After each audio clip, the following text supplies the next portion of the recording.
새롭다, 이게 여러분들에게 어떤 이미지로 느껴지는지 모르겠어요. 제가 오늘 여러분들과 하려고 하는 이 새로움이라고 하는 것은 없던 것을 만들어내는 그런 새로움을 이야기하는 것이 아닙니다. 성경에도 해 아래 새 것이 없다, 이렇게 말씀하셨죠. 우리가 오늘 이야기하려고 하는 이 새로움은 이전 것에서부터 끌어내려고 하는 것입니다. 예수님이 이 땅 위에 오셔서 공생애를 지나실 때 예루살렘 성전에서 그리고 사람들에게 가르치셨던 것은 새로운 게 아니었습니다. 이전부터 있었던 하나님의 마음이었어요. 오늘 우리들에게 가장 필요한 새로움이 있다면 우리들에게 주셨던 처음 마음. 제가 2부 예배 때 처음처럼 그랬더니 여러 가지가 생각들 나신 것 같아요. 모르시는 분이 정상이에요. 처음처럼 해서 좀 생각나는 분들도 있을 것 같아요. 요즘 한국 교회는 그동안 분열되었던 교단들을 이렇게 합치자, 그런 운동들이 일어나서, 여러분 혹시 들어보셨는지 모르겠지만 한기총 이런 단체들이 있었는데, 한교총이라고 하는 단체로 모두가 연합하자, 이런 운동이 일어나고 있어요. 저는 개인적으로 굉장히 긍정적으로 생각합니다. 교회가 그리스도 예수의 몸인데 하나로 모이는 것은 참 좋은 일이다. 그런데 그 모임이 이렇게 성사될 것 같으면서 이제 이런 이야기들이 나오기 시작하더라고요. 이제 한국교회가 하나가 되었으니 한국교회에 힘을 보여줍시다. 근데 저는 그 말이 마음에 편하게 와 닿지를 않아요. 왜냐하면 하나님께서 이 땅 위에 교회를 세우신 이유는 우리들에게 힘을 보여주라고 세우신 것 같지는 않습니다.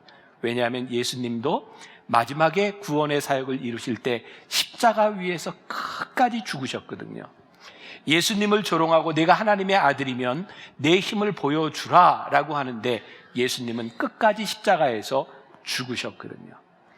누가복음 9장 23절에도 보면 예수님께서 누구든지 나를 따라오려거든 자기를 부인하고 날마다 자기 십자가를 지고 나를 따를 것이니라 라고 말씀하셨어요. 그렇다면 우리가 지금 믿고 있는 하나님, 우리가 있는 이 공동체는 힘을 보여주는 공동체가 아니라 우리들이 얼마나 힘이 없는가를 보여줄 때 하나님의 능력이 나타나는 공동체가 아닐까. 제가 오늘 이 새로움에 대한 이야기를 하면서 이것은 어떤 없던 것에서 나타나는 새로움이 아니라 우리들에게 주셨던 처음 마음, 하나님의 생각을 다시 한번 생각하는 것이다. 그렇게 말씀을 시작하면 될 것 같습니다. 여러분, 세상과 신앙의 차이는 무엇일까요? 세상은요, 자기가 가지고 있는 능력을 가지고 열심히 노력해서 능력을 발휘해서 얻은 것을 성공이라고 이야기해요. 근데 신앙은 우리들에게 내가 가지고 있는 것을 다 내려놓았더니 하나님이 나를 이렇게 쓰셨다라고 고백할 때 성공이라고 말을 합니다. 만일 세상에서 이야기하는 성공과 오늘 우리가 이 예배 시간에 이야기하는 성공이 차이가 없다면 우리는 능력이 없는 것과 마찬가지일 것 같아요. 오늘 사도 바울은 세상의 방식과 신앙의 방식, 그것을 새 것과 옛 것으로 구별하여 말하고 있어요. 오늘 16절 말씀 제가 다시 한번 읽어드릴게요. 그러므로 우리가 이제부터는 어떤 사람도 육신을 따라 알지 아니하노라. 비록 우리가 그리스도도 육신을 따라 알았으나 이제부터는 그같이 알지 아니하노라. 여기 육신이라고 하는 말이 반복되어 나오고 있어요. 육신을 따라 알았다. 이게 무슨 의미일까요? 저는 이제 말씀을 준비할 때 의미가 조금 불명확하면 여러 성경들을 이렇게 같이 보게 됩니다. 번역본마다 조금 차이가 있어요. 제가 늘 보는 성경 중에 하나가 영어 성경 NIV라고 하는 성경이 있는데 거기에는 육신을 따라를 이렇게 표현했더라고요. Worldly point of view. 세상적인 관점이라는 말이에요. 우리가 육신을 따라 산다는 것이 무슨 의미인가 했더니 세상의 관점을 따라 살아가는구나. 여러분, 세상의 관점을 따라 살아가면 하나님이 보이지 않습니다. 우리 믿는 사람들에게 하나님을 믿는다고 하면서 하나님이 보이지 않으면 우리들에게 어떤 능력이 있을까요? 제가 말씀을 이렇게 준비하다가 읽었던 책 중에 한별이라고 하는 목사님이 쓴 흔드심이라고 하는 책이 있는데 거기에 아주 흥미로운 예화가 나오고 있습니다. 1950년대 노벨상을 받은 알베르트라고 하는 사람이 두 사람이 있습니다. 1952년에 알베르트 슈바이처가 노벨상을 받았고요. 1957년에 알베르트 까미, 이방이라고 하는 책을 쓴 사람이죠. 까미가 노벨상을 받습니다. 둘 다 그 당시에 10만 불 정도의 50년대에 상금을 받습니다. 굉장히 큰 액수입니다. 알베르트 까미는 상금을 받고 자기가 꿈꿔왔던 차를 삽니다. 그리고 그가 원했던 별장을 사죠. 알베르트 슈바이처는 그가 받은 상금을 가지고 아프리카 가봉에 랑바레네라고 하는 병원을 짓습니다. 까미는 자기가 산 차를 타고 가다가 교통사고로 죽습니다. 그리고 현재 그가 샀던 그 별장은 누구의 소유인지 알 수 없다고 합니다. 알베르트 슈바이처가 세웠던 가봉의 그 병원은 지금까지도 병원으로서 세워져 사람들을 살리는 일을 하고 있습니다. 저는 오늘 이런 생각을 합니다. 새로움이라고 하는 것은 무엇일까? 그리스도의 관점에서 신앙이 우리 가운데 들어올 때에 그리스도의 마음으로 우리들이 시작하는 일들이 새로운 일이다. 혹시 여러분들 이런 상상을 해보세요. 여러분들에게 갑자기 돈이 생겼어요. 로또를 여러분들 사지는 않겠지만 아무튼 어떤 일로든 여러분들이 돈이 확 생겼고 생각지도 않았던 권력이 생겼어요. 또 여러분들이 생각지도 못했던 높은 위치에 올라갔어요. 그때 여러분들은 무엇을 하시겠어요? 우리들에게 생겨진 이 모든 것들을 가지고 우리들이 세상적인 관점으로 무언가를 할 수도 있고 예수 그리스도의 관점을 가지고 우리들이 무언가를 할 수도 있어요.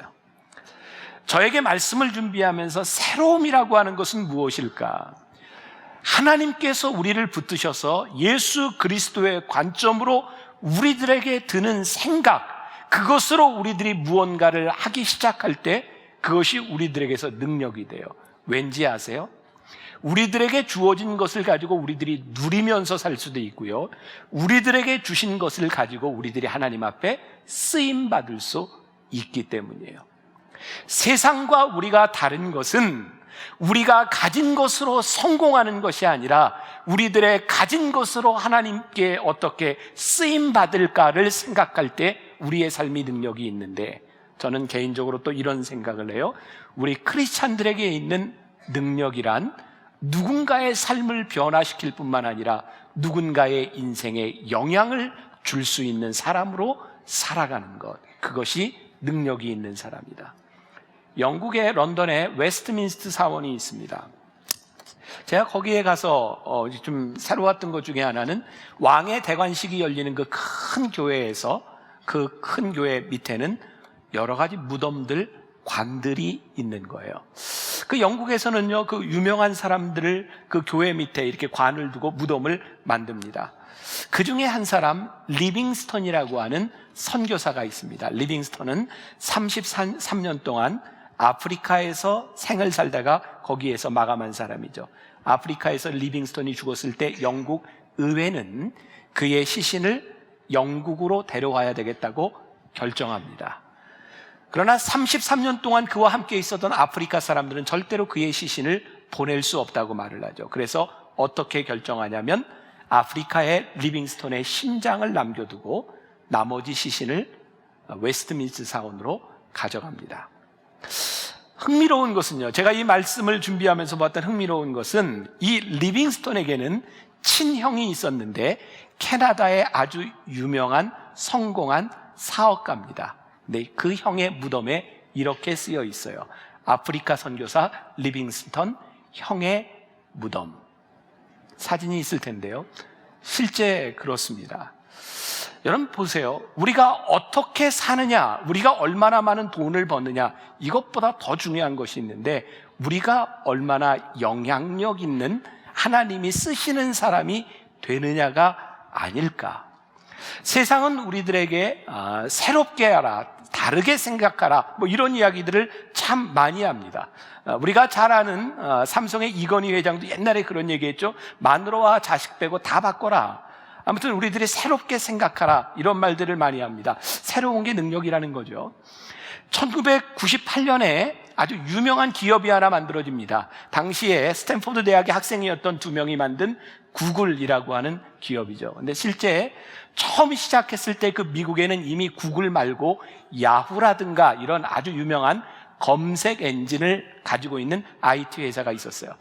회사를 만들어서 팔려고 했는데 아무도 받아주는 사람이 없었고요. 이 두 사람은 어떤 생각을 하냐면, 당시 야후와 같은 기업에서 검색 엔진을 하면서 다른 사람들의 이제 광고를 해주는 역할을 합니다. 돈을 받고 순위를 매겨주고 저렇게 여러 가지가 띄어 있죠. 근데 이 둘은 이렇게 생각합니다. 우리가 이 회사를 세우는 목적은 사람들에게 도움을 주는데 어떻게 하면 편하게 검색을 할까라고 생각하면서 모든 것들을 다 배제하기로 한다.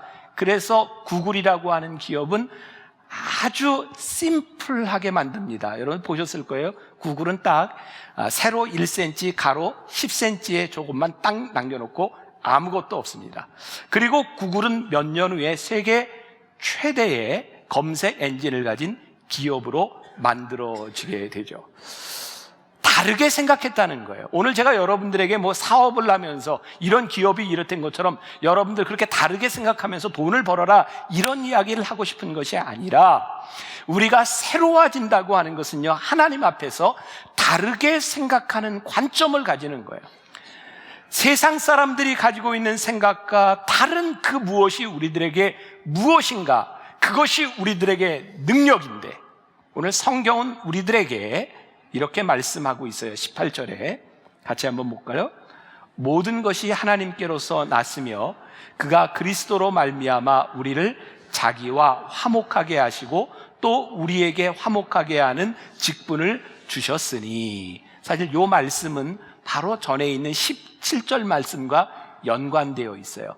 고린도후서 5장 17절은 아주 유명한 말씀이죠. 그런즉 누구든지 그리스도 안에 있으면 새로운 피조물이라. 이전 것은 지나갔으니 보라 새 것이 되었도다. 그런데 이 새 것이 된 이 모든 것이 그리스도로 말미암아 났는데 우리들에게 무엇을 하라고?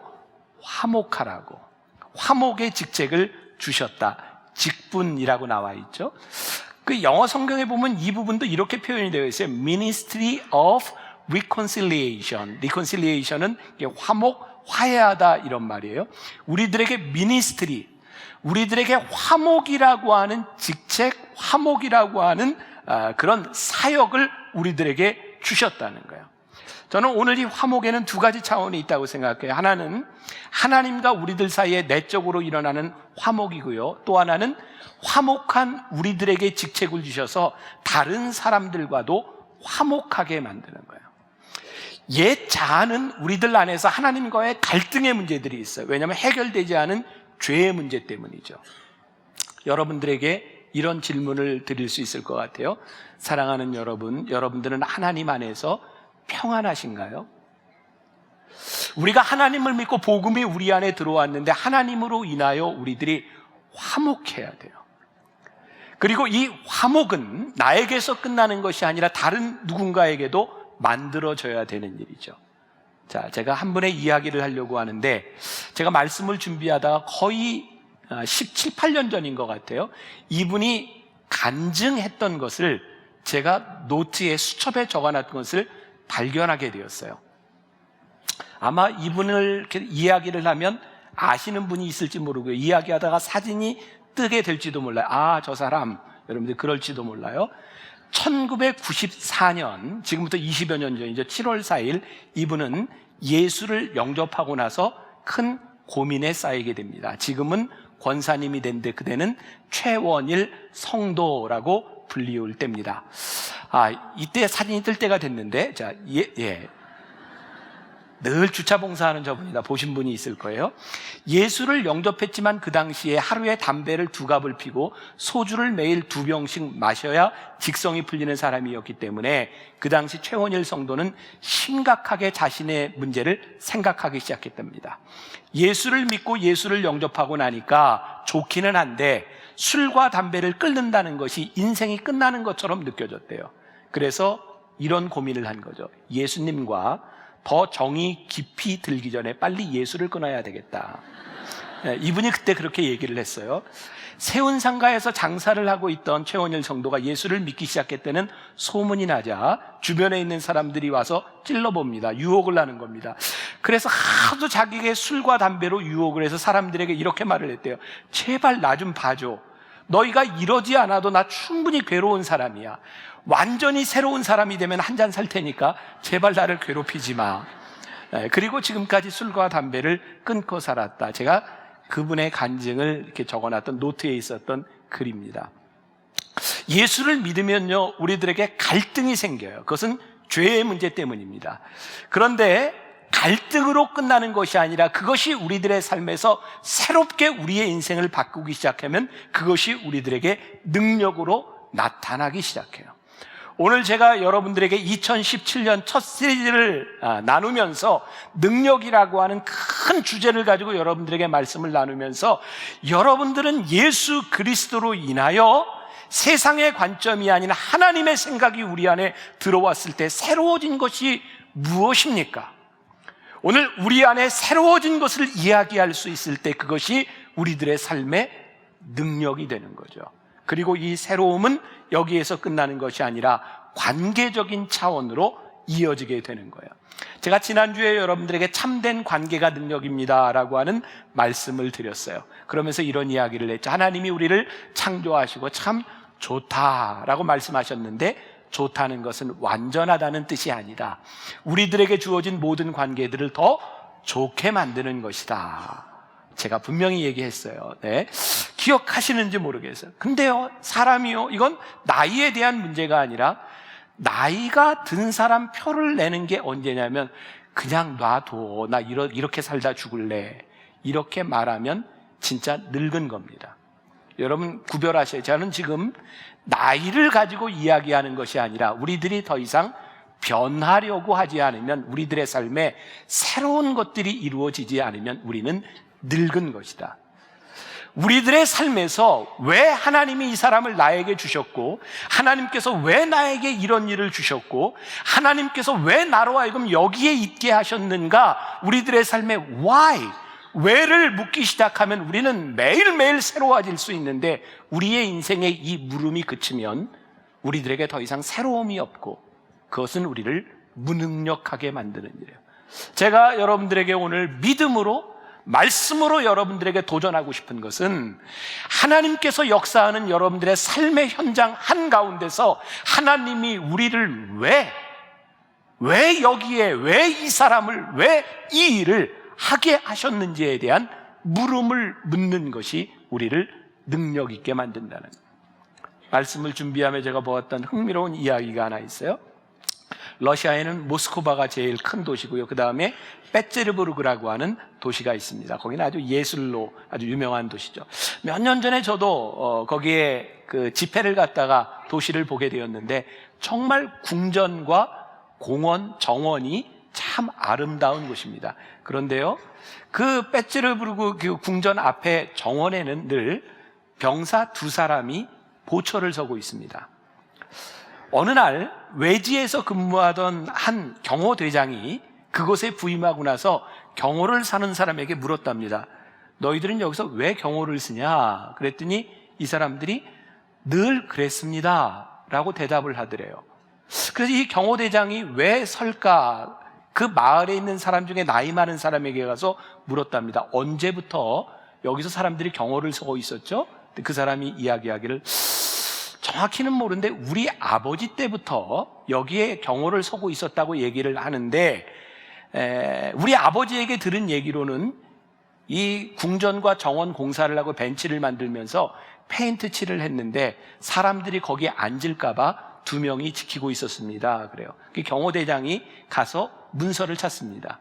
근데 진짜로 거기에 벤치를 만들고 페인트 칠을 한 것 때문에 거기에 병사들 2명을 세웠다는 거예요. 문제는, 놀라운 일은 그 일이 200년 전에 있었던 일이라는 겁니다. 200년 동안 그들은 벤치가 다 말랐음에도 불구하고 늘 보초를 서고 있었어요. 여러분, 우리의 삶을 많이 보세요. 우리의 습관과 우리의 전통이라고 하는 것이 우리를 얼마나 무능력하게 만들고 우리를 얼마나 쓸모없게 만드는 일인지 몰라요. 저는 교회에서 우리 사역자들에게 늘 금요일이 되면 저희는 같이 회의를 하는 전체 회의가 있는데, 제가 우리 목회자들에게 금요일에는 늘 주일에 부를 찬송을 늘 이렇게 부르도록 이렇게 했습니다. 오래된 일입니다. 근데 제가 몇 주 전이에요. 그냥 찬송을 늘 부르는데, 사회보는 목사님이 주도하에 모든 교역자들에게 찬송을 부르는데, 제가 물어봤어요. 혹시 왜 찬송을 부르는지 알고 부르는가? 그랬더니 늘 부르는 거잖아요. 그냥 부른대요. 제가 우리 목회자들에게 찬송을 부르라고 한 이유는, 목회자는 설교를 할 뿐만 아니라 예배를 인도하는 사람이기 때문에 찬송을 부를 때 찬송을 얼마나 잘 이해하느냐가 중요하다. 여러분들 찬송가를 보면요, 작사자와 작곡가가 나와 있고 거기에 박자가 나와 있어요. 4분의 2박자, 4분의 3박자, 4분의 4박자, 8분의 6박자 박자가 나와 있고, 또 그 위에는 숫자로 43, 44 이런 게 나와 있는데, 그것은 운율이에요. 이 찬송가를 만들었던 사람이 그냥 작사를 한 것이 아니라 시를 쓴 것이고, 그 시를 보고 작곡을 한 사람은 거기에 맞춰서 박자와 음정을 만들었기 때문에 어디에 싱커페이션이 있는지, 박자가 무엇인지를 따라 찬송을 불러야 찬송이 살아있다. 그래서 제가 우리 목회자들에게 늘 금요일마다 찬송을 부르라고 했는데, 언제부턴가 그냥 찬송을 부르고 있었어요. 우리들의 삶의 이 일을 한번 대입해 보세요. 내가 하고 있는 일들이 하나님 앞에서 우리의 사명이 우리들이 새롭게 확인되지 않으면 우리의 시간과 우리의 노력이 참 무능력할 수 있다. 새로움이라고 하는 것은 환경이 우리들에게 가져다 주는 것이 새로움이 아니에요. 그 일이 어떤 일이든 어떤 환경이 일어나고 있든 중요한 것은 지금 이곳에서 하나님이 나를 부르신 이유를 새롭게 확인하는 거예요. 전 개인적으로 제가 담임 목사로서 가장 두려운 것 중에 하나가, 하나님 앞에 제 새로움이 사라지면 어떡하나라는 두려움이에요. 오늘 하나님께서 저를 부르신 이유가 여기에서 새롭지 않다면 제가 여기 서 있을 때 얼마나 무능력한 사람일까? 세상이 가지고 있는 어떤 능력을 이야기하는 것이 아니라, 하나님이 오늘 우리를 쓰시지 못하는 자리에 우리들이 있다면 우리는 정말 능력 없는 사람이 아닐까요? 야고보서 1장 2절부터 4절까지 말씀 우리 같이 한번 봉독해 보겠습니다. 내 형제들아, 너희가 여러 가지 시험을 당하거든 온전히 기쁘게 여기라. 이는 너희 믿음의 시련이 인내를 만들어내는 줄 알미라. 인내를 온전히 이루라. 이는 너희로 온전하고 구비하여 조금도 부족함이 없게 하려 함이라. 제가 이 말씀을 보면서 저에게 딱 들어왔던 단어는 바로 2절에 내 형제들아, 너희가 여러 가지 시험을 당하거든 온전히 기쁘게 여기라 라는 말이 있어요. 여기라. 다른 말로 이야기하면 이것도 세계관이에요. Point of view. 우리들이 믿음을 가지고 있으므로 우리들에게 시험이 오거든 너희들이 하나님의 생각을 가지고 기쁘게 여겨라. 우리들이 하나님의 세계관으로 우리의 인생을 봐야 되는 새로움이라고 하는 것은 무엇이냐면, 늘 죄라고 하는 것이 우리들에게 들어와서 하나님과 화목하고 내 자신과 화목하고 이웃과 화목하게 하는 것을 막고 있는데, 이제 너희들이 새로운 피조물이 되었으니 하나님의 관점으로, 하나님의 생각으로 우리를 보아라. 그래서 화목이라고 하는 말씀이 등장하고 있어요.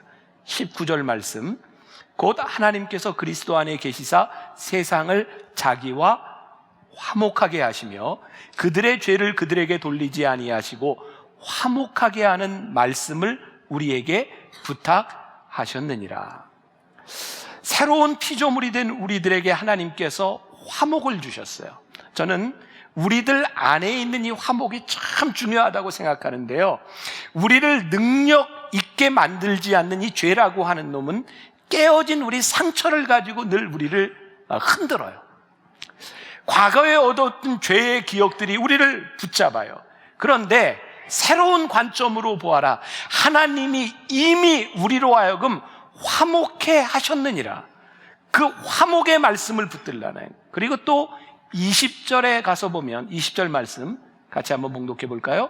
그러므로 우리가 그리스도를 대신하여 뭐가 되었어요? 사신이 되어 하나님이 우리를 통하여 너희를 권면하시는 것 같이 그리스도를 대신하여 간청하노니 너희는 하나님과 또 화목하라 그랬어요. 여기서 사신이 되었다는 말은 그냥 그런 표현, 앰베서더, 대사가 되었다. 예수 그리스도의 대사가 되었다. 저는 그냥 말씀 묵상하다가 이제 그런 생각이 들었어요. 우리가 대사가 된다고 하는 것이 무엇일까? 우리를 보내신 사람의 능력을 가지고 갔다. 그것도 참 중요한데, 대사가 들어와 있는 대사관은요, 치유의 법권 지역이에요. 여러분, 우리들이 사는 세상은요, 늘 우리를 죄로 둘러싸고 있어요. 죄가 우리를 늘 힘들게 하고 우리를 무너뜨리려고 해요. 그리스도의 사신이 되었다라고 하는 말은 그리스도의 사신이 되어 죄에 관한 한 우리들이 치유의 법권 속에 들어가 있는 거예요. 죄 없는 세상에서 살아가는 것이 아니라 이 죄 있는 세상 가운데서 그리스도와 함께 우리들이 화목하였으므로 우리들이 그 믿음을 가지고 이 죄된 세상에서 능력 있게 살아가는 거예요. 사신이 되었다라고 하는 말은 그 직책에 대한 문제가 있는 것이 아니라 사신으로 불러주신 그 영향력과 능력을 우리들이 발휘하는 거예요. 그것은 능력과 어떤 직책에 대한 문제가 아닌 거죠. 여러분 혹시 들어보신 분이 있을지 모르겠어요. 캐나다의 20대 총리가 크레티앙이라는 사람이에요. 장 크레티앙. 저분을 보면서 조금 좀 비정상적으로 보이죠. 저분이 1993년 10월에 20대 총리가 되었는데 저분은 태어나면서부터 청각을 한쪽을 잃었던 청각장애인입니다. 게다가 저분은 입이 삐뚤어져서 언어 장애를 가지고 있었던 사람입니다.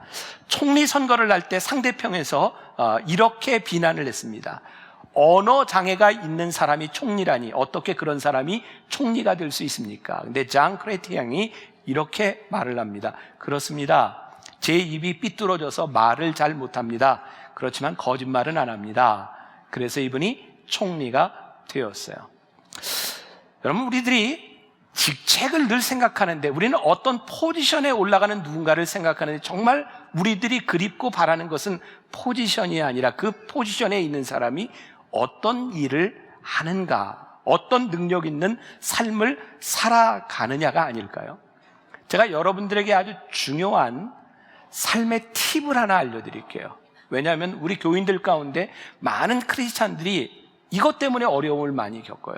특히 처음 예수를 믿는 사람이 예수를 믿고 마음도 뜨겁고 장사도 믿음으로 해보려고 하고 사업도 막 믿음으로 하려고 하는데 꼭 어떤 사람이 오냐면 예수를 믿어요? 나도 예수 믿는데 나 사실은 어느 교회 장로예요. 나 어느 교회 권사예요. 특히 이제 자기 직분을 이야기하는 사람이 있고요. 또 저희 교회에서도 처음 예수를 믿는 사람에게 가서 저하고의 친분을 나 담임 목사님하고 아주 친한 사람이에요. 이렇게 말하는 사람들이 있는데 대개 그런 사람들의 99%는 사기꾼이다. 정말 잘 들으세요. 예수를 잘 믿는 사람은 내가 예수를 잘 믿는 직분을 이야기하지 않습니다. 굳이 직분을 이야기하지 않아도 그 직분에 합당한 삶을 살아가는 거예요. 그런데 우리는 직분이 능력인 것처럼 착각할 때가 참 많이 있어요. 저 개인적인 견해인데 여러분들 혹시 제 말에 마음 상할 분이 있을지 모르겠어요. 우리나라 이 근대사에 우리 헌정사에 3명의 장로 대통령들이 있었어요. 우리는 크리스찬으로서 왜 장로 대통령들을 보며 우리들이 그렇게 환호했을까요? 우리가 구분해야 될 것이 있습니다. 그분들이 장로이기 때문에 기뻐한 것이 아니라 장로이기 때문에 그분들이 나타낼 영향력을 받았던 것은 아닐까요? 장로이기 때문에 중요한 것이 아니라 장로로서 드러날 그리스도의 향기를 우리들이 그리워했던 것은 아닐까요? 직책의 능력이 있는 것이 아니라 무엇이 나타나고 하나님의 사람으로서의 무엇이 드러나느냐가 우리들에게 더 중요한 일일 텐데 우리들이 직책에 우리들이 매달릴 때가 참 많다. 제가 그래서 얼마 전에 그런 글을 썼다가 많은 공격을 좀 받기로 했어요. 앞으로 우리나라에 누가 대통령이 되든 우리 크리스찬들 중에 예수 믿는 사람을 대통령으로 이런 창피한 얘기 하지 맙시다. 예수 믿는 사람이 대통령이 되어서 선한 영향력을 끼치는 것은 우리들에게 복된 일이지만 예수를 믿는다고 하는 타이틀을 가지고 대통령이 되면 너무너무 창피한 일이라. 우리들에게 정말 중요한 것은 하나님과 화목된 우리를 통하여 나타나는 사명에 대한 영향력들이지 우리의 직책에 있는 것이 아니라고. 제 말 역시 여러분들 오해하지 마세요. 예수 믿는 사람 대통령으로 뽑으면 안 된다는 이런 얘기 아닌 거예요. 우리들에게 정말 중요한 것이 무엇인지를 우리들이 잊고 살아가는 것은 아닌가. 새로움이라고 하는 것은요, 늘 우리들의 익숙함에서 떠나라고 하는 명령이기도 합니다. 오늘 본문 말씀 가운데 제일 유명한 17절 말씀으로 우리 다시 한번 돌아와 봅니다. 자, 같이 봐요. 그런즉 누구든지 그리스도 안에 있으면 새로운 피조물이라. 이전 것은 지나갔으니 보라 새 것이 되었도다. 자, 이게 사도 바울의 편지잖아요. 이전 것은 지나갔으니 라고 말할 때 사도 바울에게 있어서 생각나는 이전 것은 무엇이었을까요? 그가 가지고 있었던 학문적인 배경, 가말리엘의 문화, 그가 가지고 있었던 어떤 인맥 같은 거죠. 나는 바리새인 중에 바리새인. 어쩌면 그가 가지고 있었던 신분에 관한 것이었어요. 로마 시민권. 근데 사도 바울이요, 하나님과의 관계 안에서 화목된 직책을 누리며 그가 깨달은 것이 뭐냐면 이전 것은 다 지나갔으니 보라 새 것이 되었도다. 여기에 능력이 있는 거예요. 이 흔드심이라고 하는 책에 보면 그런 표현이 나와 있더라고요. 하나님께서 누군가를 부르실 때는 필연적으로 하시는 말씀이 있는데 떠나라고 말씀하시는 거예요. 하나님이 우리를 능력 있는 자로 쓰시기를 원하실 때 너희들이 익숙했던 삶에서 떠나라. 너희를 지지해 주었던 것으로부터 떠나라. 너희들이 믿을 만하고 생각했던 그 소중한 것에서부터 떠나라. 그것을 떠나면 하나님께서 우리를 쓰실 수 있다고 우리들에게 말씀하시는 거예요. 그러니까 우리는 과거에 매달려 있는 사람이 아니에요. 오늘 우리를 부르신 하나님 앞에 쓰임 받을 때 우리들이 능력 있음을 고백하는 공동체예요. 지난 여름에 제 방에서 정말 오랜만에 한 30년, 40년 만에 만나는 같이 신앙생활을 했던 우리 친구들이 모였습니다. 물론 위아래 뭐 한 1, 2년 차이가 나기는 하지만, 근데 세상적으로 거기 우리 5명이 모여서 식사를 했는데요. 한 분만 우리 교인이고 나머지는 다 다른 교인이었어요. 한 사람은 의사가 됐어요. 한 사람은 지금 대학 교수고요. 한 사람은 지금 군에서 공군 소장이었고, 그리고 한 사람은 사업을 하고 있고, 저는 목사가 되었어요. 옛날 얘기하는 거예요. 우리 학창시절에 막 이렇게 놀았던 이야기 막 하는데, 이 사람은 지금 무엇이 됐느냐가 문제가 아니라 정말 그때 말 많았어. 말 많은 사람을 기억했고요. 한 사람은 그때 참 어려웠지. 생활이 어려웠던 사람으로 기억이 돼요. 근데 거기에 모였던 사람들이 저에 대해 기억을 하는데, 참 목사님은 당구를 잘 쳤어. 저에 대해서 기억하는 게 당구 잘 친 모습이었어요.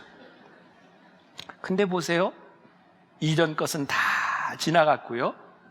우리가 지금 이런 모습들로 있는 거예요. 우리는 종종 우리들의 인생에서 이전 것을 붙들고 있을 때가 참 많이 있어요. 근데 하나님은요, 우리를 이전 것에 메어두시는 분이 아니라 이전 것은 다 지나갔으니 보라 내가 새 것이 되었다. 내가 너를 지금 이렇게 쓰고 있다. 내가 너를 지금 이렇게 붙잡고 있다. 지금 우리의 새로움에 대하여 하나님이 보고 계신 거예요. 그리고 또 영어 성경에 보면 아주 이제 좀 명확한 표현이죠.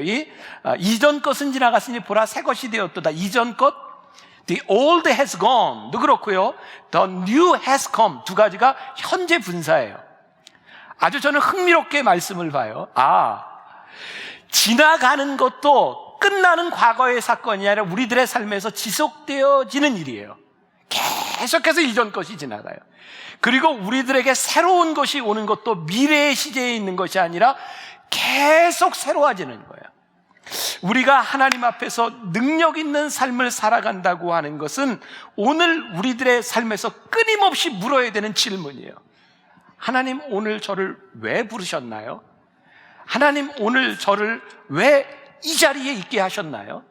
하나님 왜 오늘 저로 하여금 그 사람을 만나게 하셨나요? 하나님 오늘 왜 저로 하여금 이 말씀을 듣는 중에 그 말씀이 저로 하여금 찔리게 만들고 괴롭게 만들고 가슴을 뛰게 만드셨나요?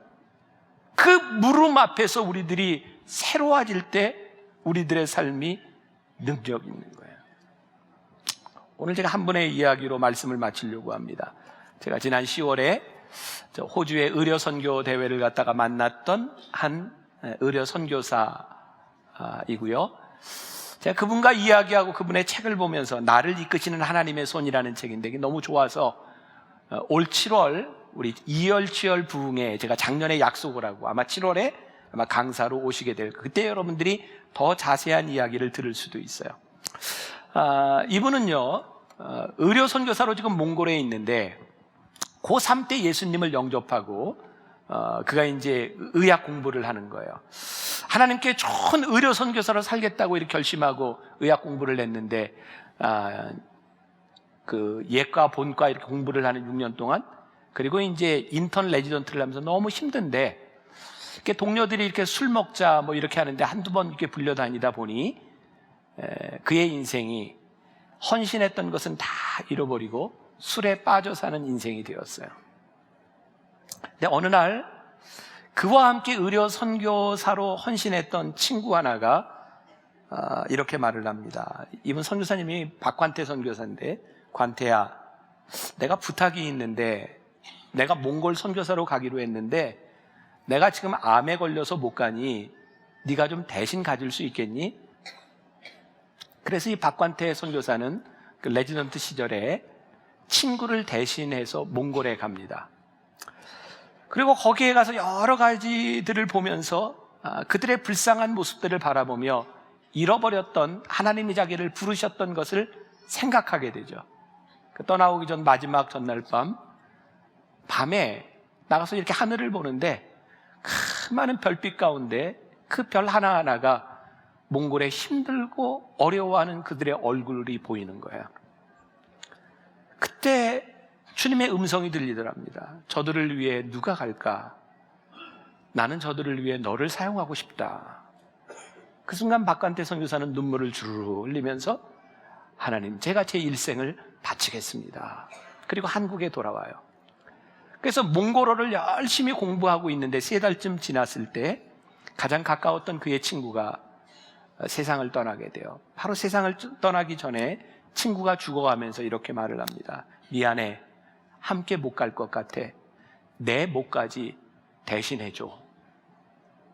그래서 레지던트를 마치고 바로 이제 전문의가 되자마자 2 아이와 아내를 데리고 2001년에 몽골로 갑니다.